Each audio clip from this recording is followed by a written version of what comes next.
കഴിയുന്നത്ര BJP പ്രവർത്തകരെയും അണികളെയും ഒക്കെ രംഗത്തിറക്കിക്കൊണ്ട് BJP കരുത്ത് കാണിക്കുന്നു ഒരിക്കൽ കൂടി എന്നതാണ് എടുത്തു പറയേണ്ടത്. അതിനുള്ള ഒരു രാഷ്ട്രീയ അവസരമാക്കി ഈ തദ്ദേശ തെരഞ്ഞെടുപ്പിലെ കോർപ്പറേഷൻ നേടിയതിനെ അവർ മാറ്റുന്നു എന്നതാണ്. ഒരുപക്ഷെ രാഷ്ട്രീയ കേരളത്തിൽ ഇതിന്റെ പ്രതിഫലനങ്ങൾ സൃഷ്ടിക്കുക എന്നത് തന്നെയാണ് BJP ലക്ഷ്യം വെക്കുകയും ചെയ്യുന്നത്. NDAയുടെ വിപുലീകരണത്തോടൊപ്പം തന്നെ BJP എന്ന രാഷ്ട്രീയ പാർട്ടി കൂടുതൽ കരുത്തുള്ളതാക്കി മാറ്റുവാനുള്ള എല്ലാ ശ്രമങ്ങളും BJPയുടെ നേതൃത്വത്തിൽ നടക്കുന്നുണ്ട്. അതുകൊണ്ട് തന്നെ ദേശീയ നേതാക്കൾ ഉൾപ്പെടെ എത്തുന്ന ചടങ്ങിൽ BJP അംഗബലം കാണിക്കേണ്ടത് അവരുടെ സംഘടനാപരമായ ആവശ്യം കൂടിയായിരുന്നു. അതാണ് നമുക്കിപ്പോൾ ദൃശ്യങ്ങളിൽ കാണാൻ സാധിക്കുന്നത്. പ്രധാനമന്ത്രി നരേന്ദ്രമോദി ജനങ്ങളെ അഭിസംബോധന ചെയ്തുകൊണ്ട് പുത്തരിക്കണ്ടം മൈതാനത്തേക്ക് കടന്നു പോകുന്നു. അല്പസമയത്തിനകം തന്നെ പ്രധാനമന്ത്രിയുടെ വാഹന വ്യൂഹം ഇപ്പോൾ പുത്തരിക്കണ്ടം മൈതാനത്തേക്ക് എത്തുകയും ചെയ്യും.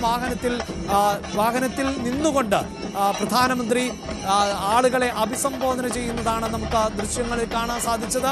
വലിയ ഗതാഗത നിയന്ത്രണം ആണ് തിരുവനന്തപുരം നഗരത്തിൽ ഒരുക്കിയിട്ടുള്ളത്. അങ്ങനെ ആയിരക്കണക്കിന് ആളുകൾ ആണ് തിരുവനന്തപുരത്തേക്ക് ഇപ്പോൾ ഒഴുകിയെത്തിയിട്ടുള്ളത്. സംസ്ഥാനത്തിന്റെ വിവിധ ഭാഗങ്ങളിൽ നിന്ന് അടക്കമുള്ള BJP പ്രവർത്തകർ എത്തുമ്പോൾ താളമേളങ്ങളോടുകൂടിയാണ് BJP പ്രവർത്തകർ പ്രധാനമന്ത്രി നരേന്ദ്രമോദിയെ വരവേൽക്കുന്നത് എന്നതാണ് എടുത്തു പറയേണ്ടത്. തിരുവനന്തപുരം കോർപ്പറേഷനിൽ ഉജ്ജ്വല വിജയത്തിന് ശേഷം പ്രധാനമന്ത്രി ആദ്യമായി തിരുവനന്തപുരത്തേക്ക് എത്തുമ്പോൾ അത് നിയമസഭാ തെരഞ്ഞെടുപ്പിന്റെ കേളികൊട്ടുകൂടിയാക്കി മാറ്റുകയാണ് BJP പ്രവർത്തകർ. ആ നിലയിൽ വലിയ ആൾക്കൂട്ടം നമുക്ക് ദൃശ്യങ്ങളിൽ കാണാൻ സാധിക്കുന്നു.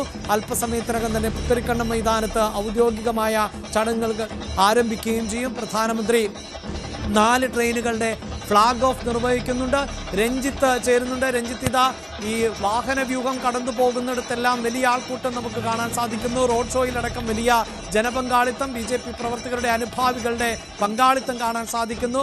അങ്ങനെ വലിയ വാദ്യവൃന്ദങ്ങളോടുകൂടിയാണ് എല്ലാവരും ഒരേ സ്വരത്തിൽ BJPയുടെ മുദ്രാവാക്യം ഉയർത്തുന്നു. നരേന്ദ്രമോദിക്ക് ജയ് വിളിക്കുന്നു. വികസിത കേരളം എന്ന മുദ്രാവാക്യം ഉയർത്തുന്നു. അങ്ങനെ എല്ലാവരും ഒരേ സ്വരത്തിൽ BJPയുടെ ദേശീയ നേതാക്കളടക്കം എത്തുന്ന ചടങ്ങ്. സംസ്ഥാന നേതാക്കൾ ഉൾപ്പെടെയുള്ളവരുണ്ട്. അതിൽ അണികളുടെ വലിയ സാന്നിധ്യം നമുക്ക് കാണാൻ സാധിക്കുന്നു. സംസ്ഥാനത്തിന്റെ വിവിധ ഭാഗങ്ങളിൽ നിന്നടക്കം പ്രവർത്തകരെയും ഉൾപ്പെടെ ഈ തിരുവനന്തപുരത്തേക്ക് എത്തിക്കുകയും ചെയ്യുന്നു. അങ്ങനെ BJP ഒരു ശക്തി പ്രകടനമാക്കി പ്രധാനമന്ത്രിയുടെ വരവിനെ മാറ്റുന്നു എന്നതാണ് ഏറ്റവും എടുത്തു പറയേണ്ടത്. ദൃശ്യങ്ങളിൽ നമുക്ക് 100 കണക്കിന് പ്രവർത്തകരെ കാണാൻ സാധിക്കുന്നുണ്ട്. അവരൊക്കെ വലിയ ആവേശത്തോടു കൂടി ആഘോഷപൂർവ്വം പ്രധാനമന്ത്രിയെ സ്വീകരിക്കുന്നതുമാണ് ദൃശ്യങ്ങളിൽ കാണാൻ സാധിക്കുന്നത്.